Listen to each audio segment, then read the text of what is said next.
yo estaba así en la mañana porque, bueno, yo preguntando en las prácticas, he tenido, nadie había escuchado el podcast de la primera clase. ¿Sí? ¿Para qué voy a preparar el segundo? Pero bueno, a última hora, como su delegado me hizo recordar la clase de día, le envié el podcast. Sin embargo, otro grupo de alumnos ayer se los di. Bueno, espero que lo hayan visto, que eso podría ayudar un poco a la clase de día. La clase de día es anestesia neurocirujana, paciente, y acá está toda la clase. Yo quisiera que por favor un alumno, uno de ustedes, un estudiante, que tenga buena voz, salga a leer el caso. ¿Quién quiere? ¿Para usted? ¿Puede leer? Sí. O sea, parece acá. Tiene buena vista. ¿Sí veo? Que le escuche todo. Varón de 70 años, ASA 2, hipertensión arterial. Ah, no, ¿cómo va a ser? Pasa en su testimonial. No, bien, usted lo puede leer. Hipertensión final derecha técnica abierta. Peso 75 kilogramos, talla 1,55. Lúcido, presión arterial 130 sobre 80, milímetros de mercurio, frecuencia cardíaca 80, frecuencia respiratoria 20, presión de oxígeno 97. Anestesia espinal, opción de estado 12 miligramos de bupivacaína hiperbárica. Aguja Spring G22, a nivel de aire 374, al segundo intento se le colocó en decúbito supino.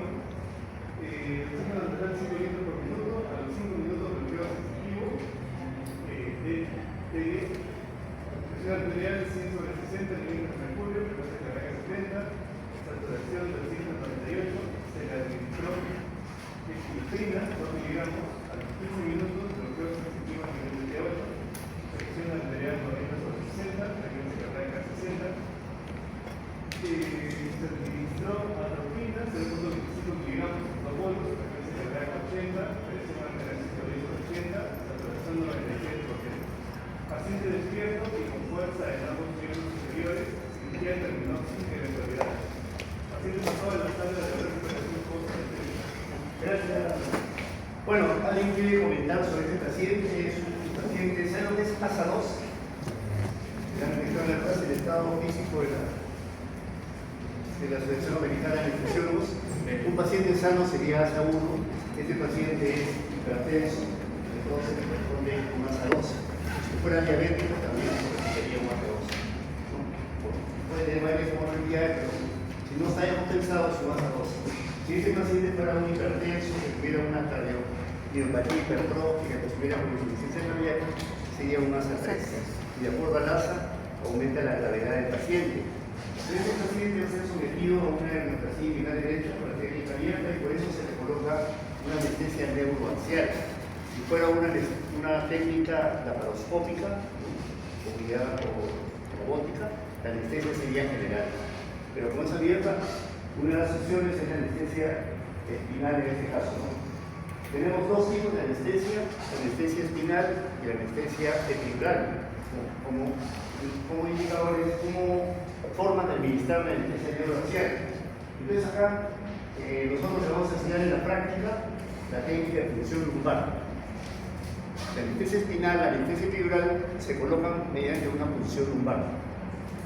Puede ser en posición sentado o en decúbito lateral en posición fetal. ¿Me podrían decir si hay alguna diferencia entre estas dos posiciones? Yo le pondría sentado y no decúbito lateral, o por qué al revés. ¿Cuál sería más fácil y más difícil? ¿Alguna protege las raíces nerviosas?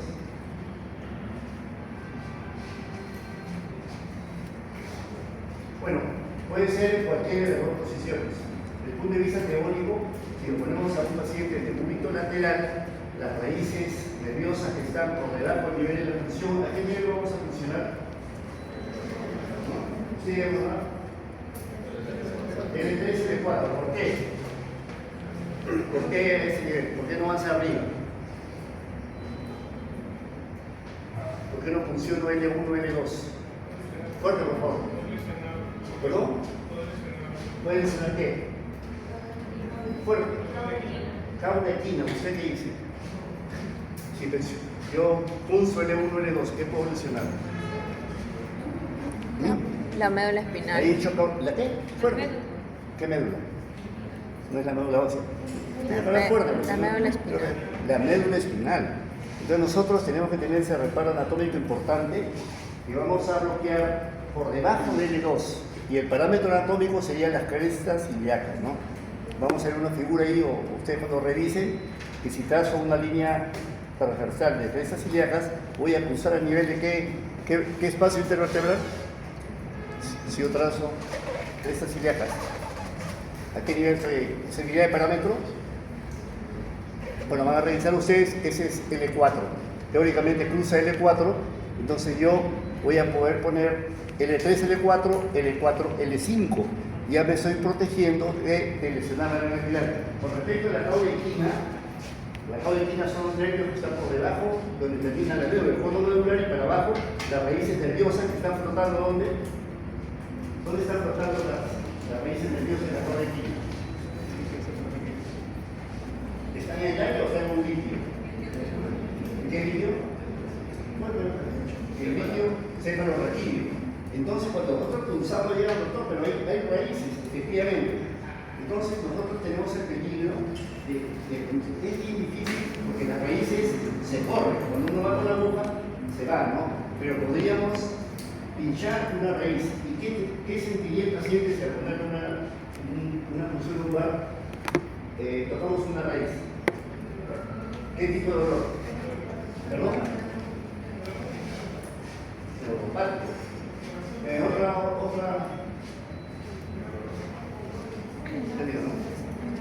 ¿Qué tipo de dolor? ¿Qué diría el paciente? ¿Qué diría? ¿Qué diría? ¿Me duele un dolor cólico? ¿Eso cómo se llama? Una parestesia, no sea tipo corriente eléctrica. Entonces, si nosotros estamos cruzando al paciente y tiene corriente eléctrica, ¿qué haríamos? Doctor, tiene que retirar la aguja, ¿no? Esperar que le pase al paciente la parestesia y de ahí redirigir su aguja. Probablemente, en vez de poner la aguja en posición mediana, o sea, en el medio, se han ido un poco a la derecha o a la izquierda, o sea, paramediana. Si ustedes van paramediana, pueden pinchar un nervio o agarrar un vaso. O sea, la inyección debe ser mediana, salvo que sea muy difícil, que los espacios estén cerrados, y ahí podríamos optar por la técnica paramediana, pero sabiendo lo que puede ocurrir. Entonces hemos visto que a este paciente vamos a escoger el espacio L3, L4, vamos a escoger una aguja raquídea, que ahora vamos a verla, y entramos paulatinamente atravesando las diversas estructuras hasta llegar al espacio subaracnoideo. En el espacio subaracnoideo tenemos ¿qué cosa hay en el espacio subaracnoideo? El líquido cefalorraquídeo también las raíces nerviosas de la cola de caballo. ¿Cuál es el límite del líquido cefalorraquídeo? ¿De dónde va? ¿Se diría de dónde? ¿No? Me explico. ¿Cuáles son las estructuras que tenemos que pasar para llegar al espacio subaracnoideo? Piel, el brazo cutáneo, ¿sí? La madre, pero antes de la madre vamos a tener ligamentos. Ligamento subretinoso, ligamento interretinoso, y ahí viene un ligamento que no es duramadre, que tiene un color. Tiene color este ligamento. ¿Qué color es? Se parece a la aguja G24, el ligamento amarillo. Yo llevo el ligamento amarillo, y después del ligamento amarillo está el espacio que rodea a la dura madre, se llama el espacio millonario, que lo vamos a ver teóricamente. Y después de eso tengo que atravesar, para llegar al espacio subaracnoideo, ¿qué debo atravesar? Para que salga el líquido cefalorraquídeo, la dura madre. Entonces, una vez atravieso la dura madre, sale el líquido cefalorraquídeo, dependiendo del tamaño de la aguja. Vamos a utilizar nosotros calibres pequeños, vamos a explicar por qué, para producir el menor orificio de la dura madre, porque hay una complicación. Si el orificio de la dura madre es muy grande, ¿qué pasaría si le pongo una aguja muy gruesa, ¿no? Y perforo dura madre? ¿Qué podría tener este paciente en posoperatorio? ¿Creen ustedes que el líquido cefalorraquídeo podría salir por ese agujero? Entonces, el líquido cefalorraquídeo va a salir por ese agujero, va a producir una hipotensión endocraniana, y produce un tipo de dolor característico, una cefalea Posicional. que se llama cefalea postpunción dural, ¿no? Esta cefalea postpunción dural es una cefalea que no solamente del paciente, sino también es del médico de la puesta, porque el paciente se queja y te duele la cabeza hasta que no le pasa. Entonces, para ese motivo, vamos a utilizar nosotros las agujas más pequeñas, sobre todo en los pacientes susceptibles. ¿Quiénes son los pacientes susceptibles? Las damas, ¿perdón? No, las personas jóvenes. Por eso es muy frecuente en las personas, en las mamás que superan por una cesárea. Pueden tener cesárea, hay que tener cuidado y utilizar la aguja más delgada. Personas jóvenes, ¿no? Personas con antecedentes de migraña, y al contrario, las personas ancianas no. Incluso a ellos se les puede poner con una aguja más gruesa porque sus espacios están endurecidos y necesitamos perforar el grano, ¿no? Entonces, lo primero que veo acá yo es el fármaco. Bueno, llegué yo y le pasé el espacio celular del dedo, salió líquido centrorectilio y le tengo que poner un agente anestésico. Ya hemos estudiado anestésicos locales. En este caso es lo mismo. Vamos a administrar un anestésico local al espacio subaracnoideo, donde hay líquido cefalorraquídeo que tiene una densidad. Entonces, yo le pondría un anestésico. Yo quiero operar a este paciente una hernia que es más o menos, según el nivel de la metámena o del hematoma, de T8 para abajo, ¿no? T8 para abajo. Entonces yo creo que utilizaría un agente que sea más pesado que el líquido cefalorraquídeo, que sea igual a la densidad o que sea más, de menos densidad que el líquido cefalorraquídeo. Ahí por atrás, ¿quién? Fuerte. Os he preguntado, ¿vamos a utilizar un anestésico que sea más pesado que el líquido cefalorraquídeo, igual a pesado o menos pesado? Más pesado. ¿Y cómo se llama esa solución? Es más pesado y hiperbárico. La densidad del líquido cefalorraquídeo es 1.004, 1.007 gramos por decilitro, o sea, masa sobre volumen, gramos sobre mililitros. Entonces tenemos que convertir el anestésico local en un agente más pesado, y para eso se le añade dextrosa al 5%, y con esa dextrosa se convierte la bupivacaína en una solución hiperbárica. Y nosotros vemos entonces, ya les mencioné, que la bupivacaína es el agente anestésico que se está utilizando actualmente, ¿no?, para la anestesia espinal. Esta bupivacaína hemos visto que tiene 2 I, entonces ¿a qué grupo pertenece? ¿A los S de cuántas I tiene? Una I nomás, ¿de acuerdo? La proteína, ¿qué tipo de sonido es? ¿Por qué? Porque tiene una sola I. Y la lidocaína primero sí, también es una forma mnemotécnica, ¿no? Entonces estamos colocando bupivacaína y después vamos a ver que nosotros queremos que se anestesie de la cintura para abajo, porque lo vamos a operar de una hernia. Entonces, una vez que le colocamos la anestesia según una técnica que se llama Galero, que se va a estudiar, al paciente lo tenemos que echar. ¿Y qué pasaría si antes de esta cirugía hubo una histerectomía abdominal? ¿Ustedes saben en qué posición se opera el paciente de histerectomía? No ha hecho ginecología.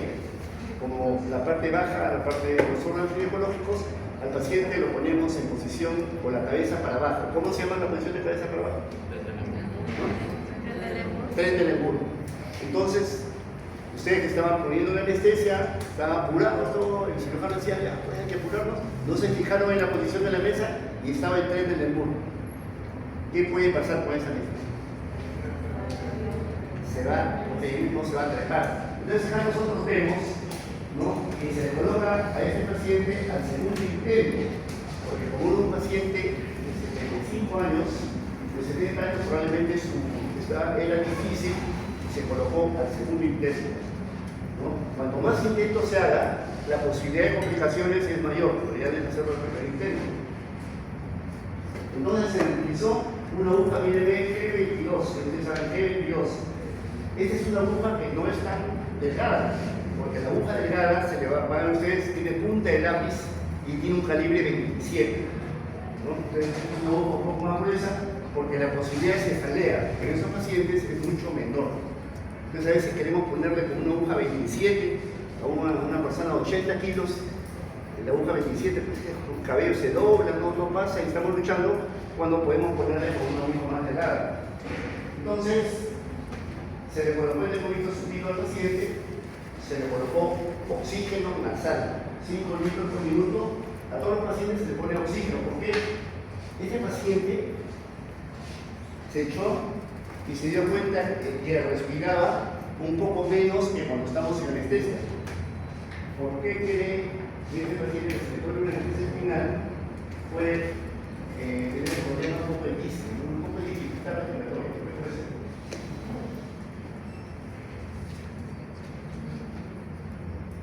Entonces, bueno, nosotros queremos bloquear más o menos hasta T8. Echamos al paciente y tenemos que vamos a considerar que este anestésico no se quede en el lugar donde lo hemos indicado, sino tiende a subir un poquito. Entonces, de acuerdo a la cantidad que pongamos a la concentración, nos va a bloquear y puede llegar hasta un cierto nivel. Por ejemplo, llegó hasta T8, el bloqueo sensitivo. Nos puede anestesiar los nervios, los músculos intercostales. O nos va a bloquear el diafragma. ¿Qué bloquea? ¿Los intercostales o el diafragma? Los intercostales. Entonces la persona, lógicamente está bloqueado, pero el nervio principal o el músculo principal de la respiración, que es el diafragma, no está bloqueado. Entonces el paciente tiene cierta dificultad, ¿no? Agarra y se le pone el oxímetro, y el oxímetro acá está en 97, pero le ponemos oxígeno nasal y con eso mejoramos la oxigenación. Entonces a todo paciente con anestesia le ponemos oxígeno por ese motivo. Entonces acá vemos que a los 5 minutos el bloqueo que estaba en a los 5 minutos vemos que tenemos un bloqueo en T10. ¿T10 qué nivel sería? T10, ¿verdad? T10, dame la T10, el ombligo. Entonces estamos en T10 y la presión arterial que estaba en 130 con 80 bajó a 100 con 60. La presión sacral con 80 bajó a 70. ¿Por qué puede haber ocurrido esto? ¿Por qué le ha bajado la presión arterial a un paciente a los 5 minutos que se le ha puesto una anestesia espinal? ¿Por qué le puede bajar? ¿Alguien quiere responder? A ver, fuerte, a ver. Cuando supera T5. ¿Cómo? Fuerte, a ver, yo. Cuando el bloqueo alcanza T5 arriba. No, estamos en T10. ¿Se puede conseguir esto o no? Yo sé inclusive, ¿qué pasaba si llegaba a T5? Pero no me dejaron. Entonces, debemos recordar que cuando ponemos un anestésico, vamos a bloquear los nervios, ¿cierto? Las fibras nerviosas. Y tenemos que saber que existen fibras, las más delgadas, ¿cuáles son? Hay fibras simpáticas, hay fibras sensitivas, que la médula mencionó, y fibras motoras. Las primeras fibras que se bloquean son las más delgadas, que son las fibras simpáticas. Pero estamos bloqueando fibras simpáticas inferiores. Y si nosotros producimos bloqueo de las fibras simpáticas, ¿qué pasa que hay en el vaso? ¿Cómo es? ¿Qué hay en el vaso? ¿Y cómo se llama eso? Vasodilatación. O sea, ocurre una vasodilatación. Al producir una vasodilatación, ¿qué pasa? Hablamos en la clase de la curva de Frankenstein, ¿qué pasa con el retorno venoso?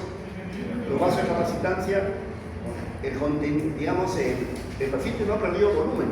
Lo que pasa es que ha aumentado el continente con respecto al volumen. Por eso disminuye el retorno venoso. Si ustedes aplican la fórmula de presión arterial, la presión arterial disminuye. Pero el mecanismo compensador, señorita, el mecanismo baja la presión, entonces se establecen mecanismos compensadores.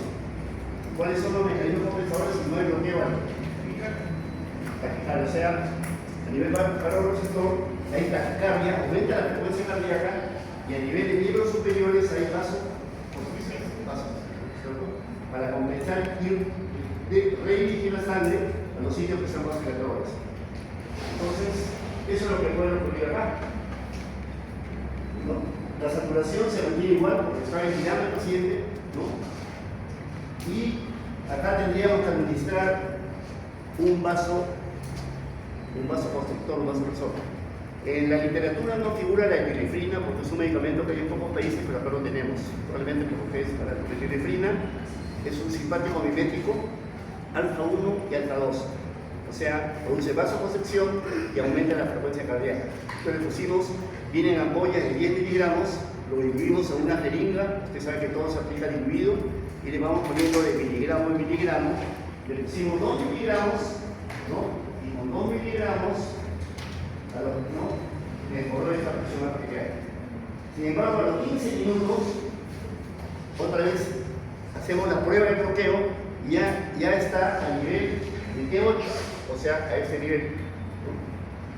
Eso nos indica que el anestésico, cuando lo administramos anestesia espinal, conforme pasa el tiempo, hasta los 30 minutos, va ascendiendo, lo que significa que si ponemos una anestesia espinal, no podemos ir a escuchar hablar con el celular, escuchar la radio, decir ya, que siga la operación. Tenemos que estar con el paciente. Había una lámina que no puse, nosotros somos artistas de la medicina, ¿no? En el caso anestesiólogos somos artistas y tenemos al paciente como objeto fisiológico. Es decir, que vamos a controlar. Somos los tromes de controlar minuto a minuto las funciones vitales del paciente. O sea, estamos controlando presión arterial, frecuencia cardíaca, frecuencia respiratoria. Estamos observando al paciente. Le dije yo le digo en las clases que tenemos que tener dentro de las habilidades no técnicas, conciencia de la situación. Entonces tenemos que ver todo lo que está sucediendo, la parte quirúrgica del paciente, cómo está alrededor, tenemos que dominar. Les puse un ejemplo, ¿no? Cuando hago una fiesta, tiene que ver dónde es la fiesta, la gente que está invitada, todo, porque si nosotros no vemos eso, podemos tener problemas. Tenemos que tener conciencia de la situación. Y acá es eso. Entonces la anestesia ha subido a nivel, ¿no? En 15 minutos se sube de 8 y nuevamente la presión baja, ¿no? La presión baja y acá la frecuencia cardíaca ha bajado un poco más, lo que hizo su compañera. De repente ya no lo tenemos en T8, sino está el bloqueo sensitivo en T6, ¿no? Entonces ahí vamos a tener el bloqueo de ¿qué se bloquea con el salto? El simpático torácico, ¿no? El simpático torácico, ¿no? El simpático está las fibras cardioaceleradoras. Entonces, como está bloqueado hasta arriba, el paciente hay vasodilatación y hay bradicardia, porque se activa el nervio, ¿no? El parasimpático, ya correcto. ¿Y de dónde sale el parasimpático? A través de que en el bulbo raquídeo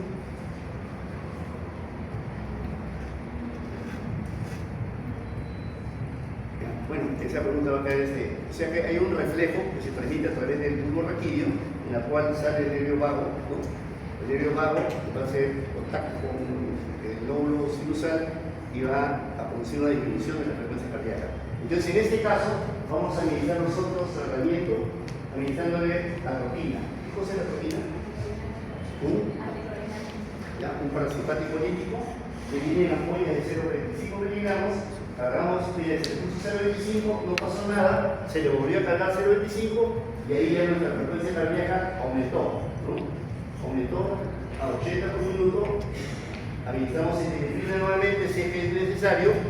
Y ustedes, como a este paciente y a todo paciente que esta cirugía tiene que colocarle un catéter venoso periférico de un flujo alto, ¿no? Como hemos hablado, ¿no? Entonces tienen la vía para poder aumentar el goteo, aumentar la precarga y de esta manera también compensar a un paciente que está en ayuna, un periodo de ayuna que tiene 6 horas, ¿no? Que está deshidratado. O sea, vamos a atacar la hipotensión arterial con volumen, con vasopresores, ¿no? En este caso sí se usa vasopresores, pero como dijimos en la clase práctica, primero tenemos que aumentar el volumen y después el vasopresor. El paciente se realiza la operación, los inquietos eventualidades y pasa a la sala de recuperación post anestesia. ¿Alguna pregunta?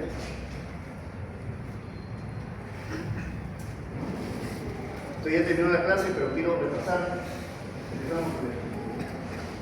Esas son las estructuras que nosotros vamos a atravesar para llegar acá al espacio suprarrenal. Se atraviesa la piel, celular subcutáneo, tenemos ligamento intervertebral, interespinoso, supraespinoso.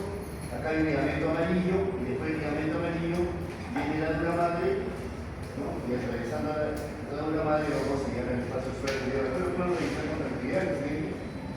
El espacio suprarrenal, una pregunta que hice, es el espacio comprendido entre la vía madre y la aracnoides, ¿no? Ese es el espacio suprarrenal, lógicamente acá está la node final, está en un nivel por encima del nivel 2. Tenemos fibras que van a ser bloqueadas, las fibras de asa posterior, que son las fibras sensitivas, de las anteromotoras. Acá tenemos el núcleo, el ganglio de la raíz posterior. Y líquido-cefalorraquídeo en el espacio suprarrenal. Siguiente. Existe un sistema nociceptivo, creo que hablamos nosotros, los receptores de dolor, ¿no? Los nociceptores que están distribuidos en la piel, en los nodos internos de la node.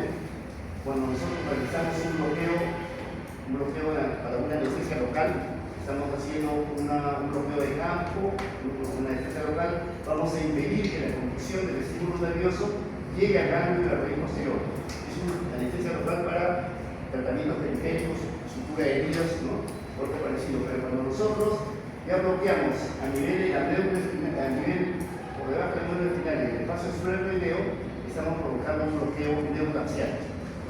Todo el estímulo nociceptivo viene a la asa posterior, se depusa, sube por el fascículo anterolateral, ¿no? Y va a llegar bien hasta la corteza sensitiva. Y una vez que acá se reconoce, ¿no?, el dolor en el cerebro, viene la vía ferente y esta vía deferente, el paciente tiene dolor. Nosotros estamos bloqueando la transmisión del dolor en diversos niveles. A nivel periférico, a nivel neuroaxial y en anestesia general vamos a bloquear también, pero en otros niveles para producir analgesia. Así es. Acá vemos nosotros la médula espinal, tenemos nosotros la relación que existe entre la médula espinal y la cadena simpática, los radios comunicantes que comunican con los nervios espinales, y por eso se bloquean. Las primeras fibras que se bloquean son las fibras simpáticas que nos van a provocar, como hemos mencionado, la vasodilatación. Acá decíamos que bloquea la compañera, el grupo raquídeo, el núcleo del tracto solitario. Es un núcleo importante que tiene la parte parasimpática, que es el núcleo cruces, viene acá el nervio vago hasta el nódulo sinusal rectal, ¿no? Y acá tenemos la parte simpática, la médula lateral ventral, postal y caudal, que van a producir vasoconstricción y aumento de la frecuencia cardíaca. Y en anestesia, cuando tenemos nosotros un estímulo doloroso, lo que se activa es el sistema simpático. Son pacientes que estaban con anestesia general, se activa ese sistema nociceptivo, y el paciente, estando inconsciente, va a tener taquicardia, va a tener aumento de la presión arterial, de repente su oración, no va a tener migrasia, pues un poco de migrasia de repente, nos está reflejando que este paciente tiene un efecto nociceptivo. Lo que tenemos que hacer es administrar una analgesia potente, y nosotros en anestesia damos opioides, morfina, derivados de morfina, opioides más potentes como el fentanilo, que ustedes habrán escuchado, que es 100 veces más potente que la morfina. ¿Ya hemos mencionado eso? La última espinal tiene punta de pincel, como ustedes han visto en la práctica. Esa punta portante puede provocar un orificio muy grande por final cefalea en el postoperatorio. Existe para estas pacientes que son muy susceptibles, pacientes gestantes, la punta de lápiz, ¿no?, de un calibre G27. Sabemos nosotros, ustedes han visto las cosas hipodérmicas, el bicep es importante, esta es una boca espinal importante, y esta es la punta de lápiz. Podemos sacar la punta de lápiz, esa tiene solamente un orificio en la parte distal, y la punta de lápiz tiene dos, uno acá y otro acá, porque cuando entramos al espacio suprarrenal, la salida con esta aguja es más rápida, sale rápidamente, mientras que con esta aguja sale muy lentamente por el calibre, que es más pequeño. Dijimos que ustedes pueden hacer una localización del bloqueo sensitivo. Yo mencioné que podía llegar hasta P6. Dice el doctor, si las fibras cardioaceleradoras son de P4 partidas, Eso se explica por el bloqueo diferencial. Cuando yo administro anestesia, ¿no? Las primeras fibras que se bloquean son las simpáticas más delgadas, luego las sensitivas y por último las motoras. ¿Cómo se refiere esto acá? Porque si yo tengo un bloqueo sensitivo en T6, el bloqueo simpático está en T4 y el bloqueo motor está en T8. O sea, la fibra más gruesa está abajo, se bloquea menos, la sensitiva T6, ¿no? Y la que más se bloquean son las simpáticas T4. No sé si en la anestesia de parto esto se ve, en la cual nosotros utilizamos una concentración muy baja de bupivacaína y le ponemos a la paciente una anestesia epidural. La paciente le quita el dolor de las contracciones, pero puede mover los miembros inferiores. O sea, se conserva la parte motora, pero la parte sensitiva y la parte simpática están bloqueadas. Entonces, si yo tengo un bloqueo en T10 sensitivo, el bloqueo motor será T12, el bloqueo sensitivo T10, el bloqueo motor más abajo T12 y el bloqueo simpático más arriba en T8. ¿No? Se hay una diferencia más o menos de 2 metámeras, donde el bloqueo sensitivo el bloqueo simpático es más alto. Y eso se ve graficado en las anestesias que tienen un nivel alto. Baja la presión arterial, baja la frecuencia cardíaca, el nivel está en T6, pero el simpático está en T4. ¿No? El simpático más alto que el sensitivo, el motor más bajo que el sensitivo. ¿No? Acá tenemos la aguja epidural. Esta aguja epidural se caracteriza porque es más gruesa que la anestesia raquídea, tiene estas medidas que nos indica más o menos la profundidad a la cual vamos a colocar la aguja. Y aparte tiene esta característica de la aguja, la parte inicial, tiene una forma curva para no lesionar o no perforar la aguja madre. Recordemos que la epidural no perfora la aguja madre, está en el espacio peridural antes de la aguja madre. Y aparte eso nos permite colocar un catéter, como he mencionado, que se pueda para la anestesia de parto, para la anestesia postoperatoria, coloca una técnica epidural, pasa un catéter, el catéter se queda en el paciente, puede quedar varios días para la anestesia postoperatoria. Pero ¿qué pasa? La técnica epidural es una técnica ciega. O sea, yo me tengo que valer de algunos mecanismos para saber que estoy en el espacio epidural. ¿No? La pérdida de resistencia, la gota, ¿no? En la anestesia raquídea o espinal, yo entro con la aguja y sale líquido. O sea, tengo un indicador de que estoy. Sí estoy. No hay otra forma que yo entre y que sale líquido, que no es sangre, estoy en el espacio suprapuideo. Lo que es ciega. Entonces, muchas veces no se puede pasar, perfora una madre, imagínense la cefalea que hay, con ese calibre que más o menos 16, como hemos visto, catéter venoso 14, 16 de alto flujo, puede ser un 16. Cefalea intensa del paciente, ¿no? Cefalea post-función dural del paciente. Bueno, acá, creo que en algunas clases, algunas laboratorias hablan que cuando administramos un anestésico local, el anestésico local se tiene que administrar en la dosis que le corresponde a este paciente. Y dependiendo de la zona vascularizada, ese anestésico local se puede pasar rápidamente a la circulación. Una de las zonas vascularizadas es esta. Mire, esta es una vértebra que está colocada acá. Esta es la parte posterior y esta es la parte anterior. Acá tenemos, antes del espacio epidural, ¿qué ligamento tenemos? Ligamento amarillo, ¿cierto? Este es el ligamento amarillo, como central, acá el ligamento amarillo. Y este es el espacio epidural posterior. Y este es el espacio epidural anterior. ¿Qué ven ustedes en el espacio epidural? ¿Qué hay acá? Lo amarillo sería. ¿Perdón? ¿Ok? Eso representaría la grasa, ¿no es cierto? Lo amarillo y lo azulito, plexos venosos. Son venas. O sea, es una zona muy vascularizada. Cuando una persona tiene una formación abdominal, o sea, en estado de gestación, embarazo, entonces la sangre no puede retornar por la vía normal y retorna por las vías colaterales. Entonces, este espacio está congestionado. Pero recordemos que a la paciente gestante se le ponía o cuando se le pone, pero ya no tanto, anestesia epidural. Entonces, este espacio se achicaba y está muy congestionado. Entonces, acá existe la posibilidad de que nosotros, si no aspiramos, podemos inyectar el anestésico local en un vaso y provocar reacciones tóxicas en el anestésico local. ¿No? Este es otro problema con la anestesia epidural. Acá Acá este es el espacio fuera del video y acá vemos la relación entre la médula espinal y la cadena simpática. Siguiente. Las diferencias, acá creo que hemos mencionado casi todas.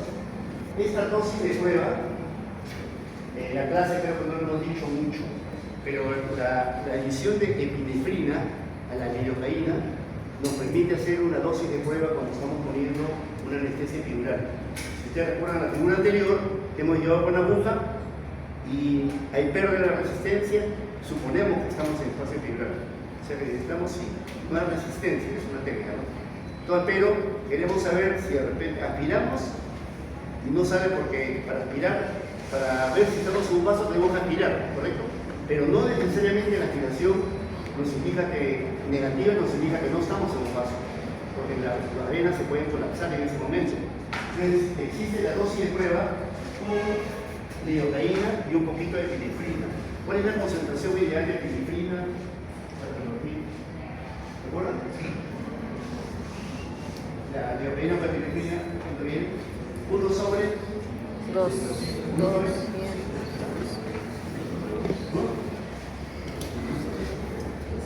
sobre no puede. Lidocaína 2% porque epinefrina viene 1 sobre 200.000. Y ahí se ve, hicimos la práctica de cuánto de epinefrina tenían que colocar a la lidocaína para convertirla, no tiene eso. Entonces se hace una prueba y si estamos en un vaso, inyectamos la dosis de prueba, 2 mililitros. ¿Qué pasaría si estamos en un vaso? Inyecto yo la dosis de prueba y estás en un vaso. ¿Qué pasa con el paciente? ¿Qué tengo que vigilar? ¿Por ahí? ¿Perdón? ¿Pueden presentar? No. Si estamos suponiendo dosis de prueba, si estoy en un vaso, lo quiero saber. Es una pequeña cantidad. Y inyecto lidocaína o epinefrina. ¿Qué va a haber? Sabor. Va a subir el cuerpo. ¿Qué va a subir? La presión arterial. O sea que estamos con el paciente monitoreado, porque todo paciente que se le pone anestesia espinal está con tensiómetro, está con electrodos, entonces estamos viendo ahí el monitor. El paciente está con 90 de presión arterial porque está asustado con la inyección, le ponemos la dosis de prueba y de 90 pasa a 130 y la presión arterial de 120 le sube a 100, estamos en paso. Entonces, la epinefrina nos permite también en este caso, la adición de epinefrina a la lidocaína, hacer esa dosis de prueba, ¿no? Y saber si estamos o no en un vaso. Si no ocurre nada de eso, no estamos en un vaso y podemos poner la dosis que corresponde de anestesia epidural. Bueno, acá ponemos anti-cefalea con este asterisco, porque solamente se produciría cefalea o dolor de cabeza si perforamos, ¿no? O sea, tenemos poca experiencia o paciente difícil, una gestante que tiene el espacio reducido, una persona obesa, perforamos y ¿qué vamos a evidenciar? Salida de líquido cefalorraquídeo, perforamos y la cosa se complicó un poco. Por eso, en la actualidad, más se utiliza anestesia espinal que anestesia epidural, por todas esas cosas, ¿no? Que he mencionado. Todo paciente debe ser evaluado, exámenes, acá se piden siempre exámenes. ¿Qué contraindicaciones podría tener un paciente para recibir anestesia espinal? Una función lumbar. ¿Perdón, fuerte? Hipertensión endocrinal, bueno, un paciente neurológico que está con hipertensión endocrinal y sospecha un cerebral no le puede poner porque le pone y se puede clavar. Y se ha tenido cefalorraquídeo de presión, por eso. Aumento de la presión intracraniana, otra contraindicación. ¿Perdón? Infección local. Si ese paciente, ustedes examinan la columna lumbar, el E3L4 que ven que tiene una pústula, o incluso hay pacientes que tienen psoriasis, por ejemplo, complicada, que no tiene nada, pero lo revisan y encuentran una psoriasis que no está activa, se forma por nada. O sea, no. Infección local. ¿Verdad? ¿Perdón? Coagulopatía. ¿Qué pasaría ahora muy frecuente? ¿A qué paciente se le puede dar un anticoagulante? Paciente con válvula cardíaca. ¿Conocen anticoagulantes orales? Puede ser un paciente hasta 2 o hasta 3 y tiene una fibrilación auricular. Y este paciente con fibrilación auricular le están dando un anticoagulante, por ejemplo, a Pixaban. ¿Qué pasaría si yo le pongo una función lumbar? ¿Qué podría pasar? Si a un paciente anticoagulado le pongo una función lumbar, una anestesia espinal. Lo anestesio, perfecto. La anestesia dura aproximadamente 2 horas más o menos, ¿no? Se le evalúan 3 horas, 4 horas. Y el paciente no recupera la anestesia, tiene dolor en la región lumbar, no muere, está paralizado. Ya pasaron 5 o 6 horas. ¿Qué puede pasar? A un paciente que está anticoagulado, la lógica que no Sangrado. un hematoma espinal, ¿no? Esa zona vascularizada, hemos dicho, el espacio peridural tiene vasos, entramos con la aguja, hacemos una perforación de un vaso, sangre, y ahí se va acumulando, y un hematoma que es una emergencia, ¿no? Es una emergencia, ese hematoma tiene que hacer la evaluación del neurocirujano y hacer un drenaje, que tiene que ser inmediatamente en casa de operaciones. Pero se nos complicó porque si hubiéramos visto todo el contexto del paciente, sabríamos que está tomando Pixaban, que no debe darse anestesia espinal. Eso se puede corroborar en otros pacientes que tienen alteraciones de la coagulación, en la cual se requiere entonces anestesia general. Alteraciones de coagulación no. ¿Otra más? ¿No? Hay pacientes que dicen, no, yo no quiero poner, me va a hacer paralítico, o me va a doler. Entonces, bueno, conversar con el paciente, que tenga los beneficios, porque los pacientes dicen, no, yo me encino y me dormí la vez pasada. El paciente cree que anestesia general es apretar un botón y que se quede dormido y después se despertó. Cuando anestesia general es un compromiso del sistema nervioso central, el paciente entra en conciencia, ¿no? El paciente tiene que ser controlada su ventilación, hay que colocar un tubo, ¿no? Ventilación mecánica, y muchas veces se ha relacionado la anestesia general en pacientes en extremos de la vida con deterioro cognitivo, en una sustancia parecida a la que se encuentra en el Alzheimer, en la cual la paciente dice, me dio anestesia general y ahora antes yo podía hacer integrales y ahora con la justa hago divisiones, ¿no? Entonces puede haber problemas cognitivos en pacientes extremos de la vida. En muy niños que quieren operar el chico chiquito, ¿no? Eso está en cuestionamiento, pero mejor pues evitar la anestesia general cuando se puede evitar y dar la anestesia general. Pero si el paciente no quiere, no podemos. Para eso tiene que firmar un consentimiento informado. Eso es fundamental. Un consentimiento informado. Ahora se firma para todo. Para vía venosa, para... Tiene que firmar su firma. Firman ustedes, ponen su sello y el paciente firma y pone su huella digital. Por eso ya, por lo menos, no nos va a decir que le estamos haciendo algo que él no ha autorizado. No nos libra, porque tenemos que trabajar nosotros, ser diligentes, ¿no? Tenemos que hacer las cosas como hemos hablado de eso. Si ustedes hacen la cosa, toda la técnica de forma diligente, entonces ustedes están protegidos. Pero si van a hacer una punción lumbar sin guantes, si no hacen quizás la zona porque es una técnica estéril, ¿no? Vamos entrando al sistema nervioso, entonces ahí no son diligentes. También se le pone una anestesia a un paciente anticoagulado, no son diligentes, no revisan la historia, ¿no? Vamos a ver. El agente ya sabemos cuál es. Acá decimos que en catéter venoso periférico, como he dicho, ¿dónde está el estilete? Tiene que sobresalir para que pueda pulsar la vena. Igual acá, el estilete tiene que sobresalir y ser para arriba, porque si está metido, se puede tapar la aguja con partículas del cuerpo, ¿no? Tejido, grasa, y ya. ¿Qué pasa? No sale líquido porque está obstruida la aguja. Por eso es importante el estilete, ¿no? Y recién se requiere el estilete cuando ya nosotros suponemos que estamos en el espacio suprarrelievo. Acá vamos a aplicar lo que ustedes han aprendido, van a aprender en la clase, el abón. El abón, ya ustedes saben, es una infiltración intradérmica, una pápula. Siempre les digo que una pápula perfecta, abón es cuando se forma la pápula y se ve la piel como la caja de la naranja. Este abón nos permite que el paciente no se queje, porque si ustedes no ponen anestesia local, el paciente se va a estar moviendo, ¡ay, me duele! Y ustedes no van a poder poner adecuadamente, no van a hacer su posición lumbar. Pongan su abón con xelocaína al 1%, puede ser al 1 o al 2%, no hay problema. Ya les hemos enseñado también cómo se ¿Cómo se prepara una solución al 1%? La liopeína es el 2%, ¿cierto? ¿Cómo preparas el 2%? Si tiene 5 mililitros, ¿cuánto le pones? Correcto, ¿no? Entonces, si tenemos 20 mililitros de liopeína del 2%, y nosotros vamos a infiltrar, ¿no?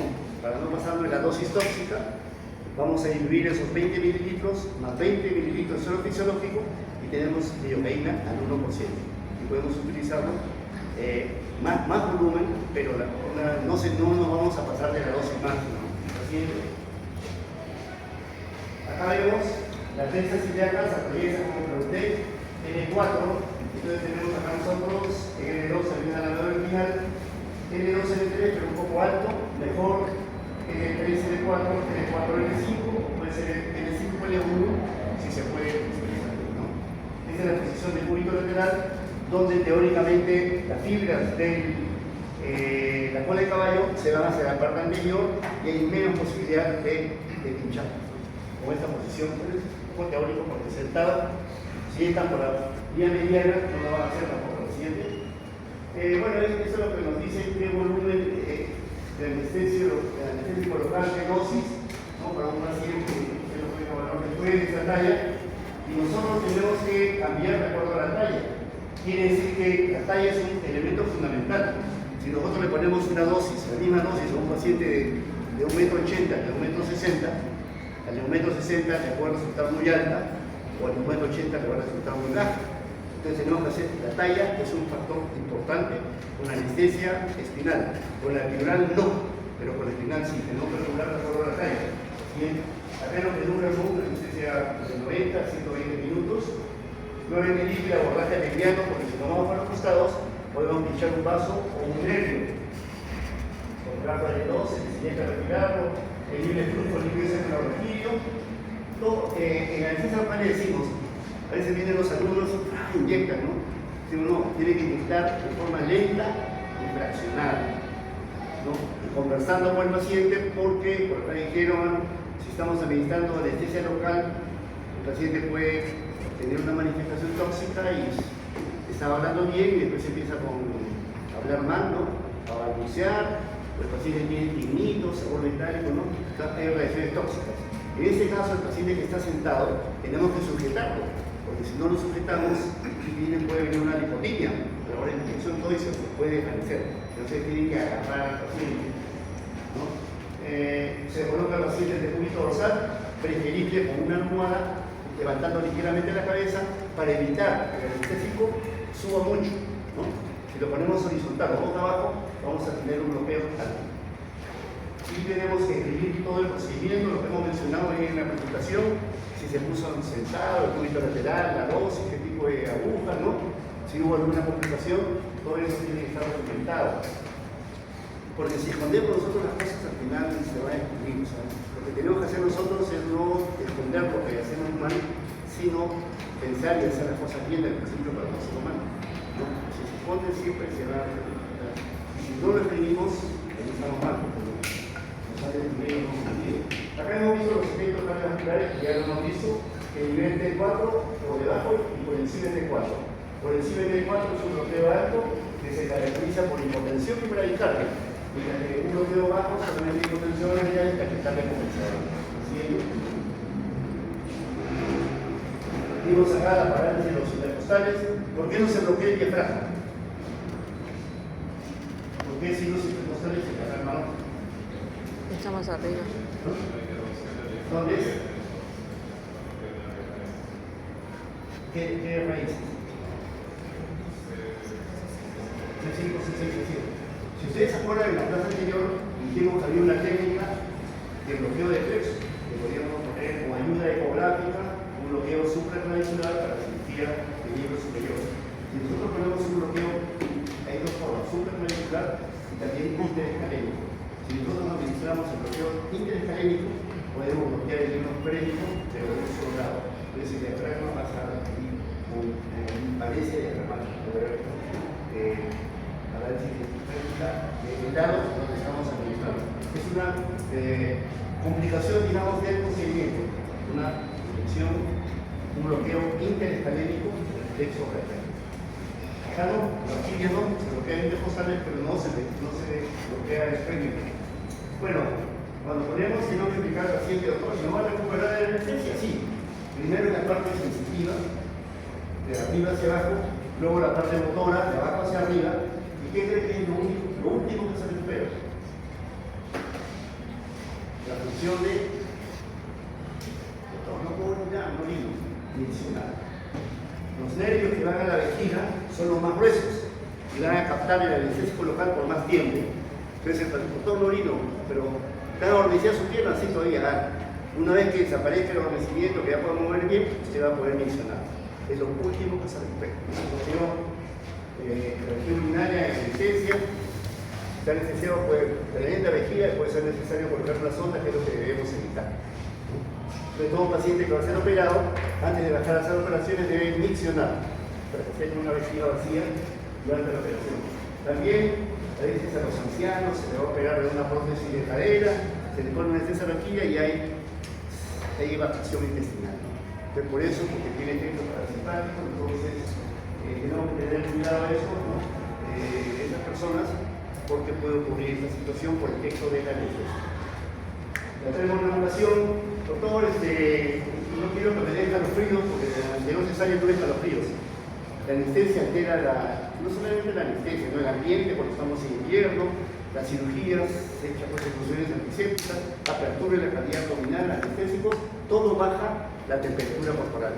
Entonces, en el postoperatorio es frecuente la hipotermia y hay que controlar la hipotermia, al llegar al paciente, dar medidas para controlar, porque la hipotermia no es buena, es dañina, y el paciente va a tener escalofríos. ¿Por qué? ¿Por qué va a tener escalofríos? Porque el escalofrío es la forma como el organismo trata de generar calor. O sea, sí va a tener escalofrío porque está hipotermia, pero siempre va a tener escalofríos, ¿no? De esa manera va a recuperar la salud. Una controlada que acaba de hablar como eso, porque en un diabético preferible es una anestesia regional o troncular que una anestesia general. Porque con la anestesia general sí se activan los mecanismos contrarreguladores de la insulina y puede haber aumento de la glucosa en el transoperatorio. Mientras que con la anestesia regional, si el paciente está bien sedado, está tranquilo, no está estresado, la glucosa no va a sufrir mayor alteración.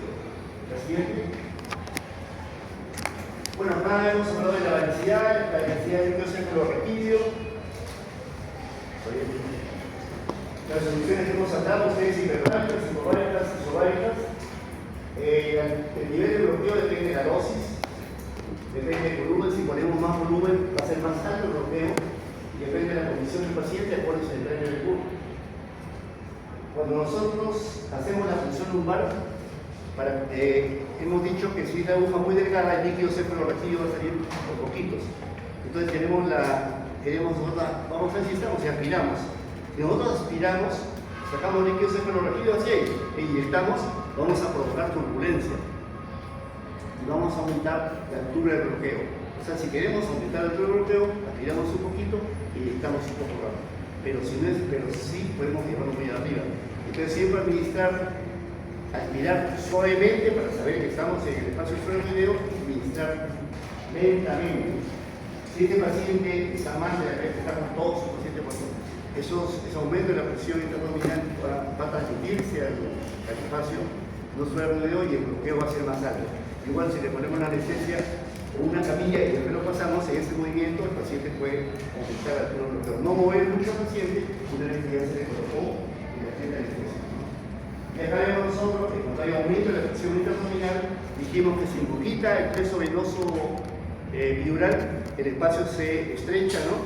Y de esa manera nosotros tenemos que reducir el volumen de la anestesia local porque tenemos un espacio epidural o un espacio suero-video estrecho porque está comprimido. O sea, hay que reducir la dosis de una paciente que sufre necesaria porque su espacio es más estrecho. Siguiente. Acá las metámeras, solamente para recordar, T10 el auditivo, dijimos que 8 el borde de la familia costal, T6 apéndices sifoides y T4 que nos determina el nivel alto o bajo del bloqueo. ¿No? Por encima del T4, bloqueo simpático cardioacelerador, hipotensión y bradicardia. Siguiente. La botella de leyes de la gente usado. Podemos darle algún coadyuvante, sí. Podemos darle morfina o fentanilo.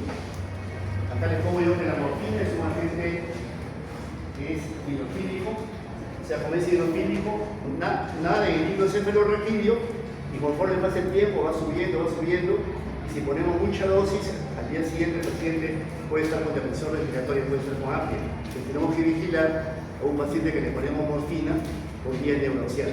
El fentanilo tiene acción corta, es lipofílico, como ahí los nervios, ¿no? La médula es lipofílica, entonces rápidamente se fijan los receptores y solamente tenemos un bloqueo en la zona donde lo hemos administrado. No sube el fentanilo. El fentanilo es 100 veces más potente que la morfina. Acá están las complicaciones que hemos visto. 7. Y ahí creo que nadie me preguntó, le pasó un libro para nosotros acá en honor al procedimiento de nuestra clínica del Hospital General de Nos puede ayudar para que ustedes puedan leer si les gusta para el examen.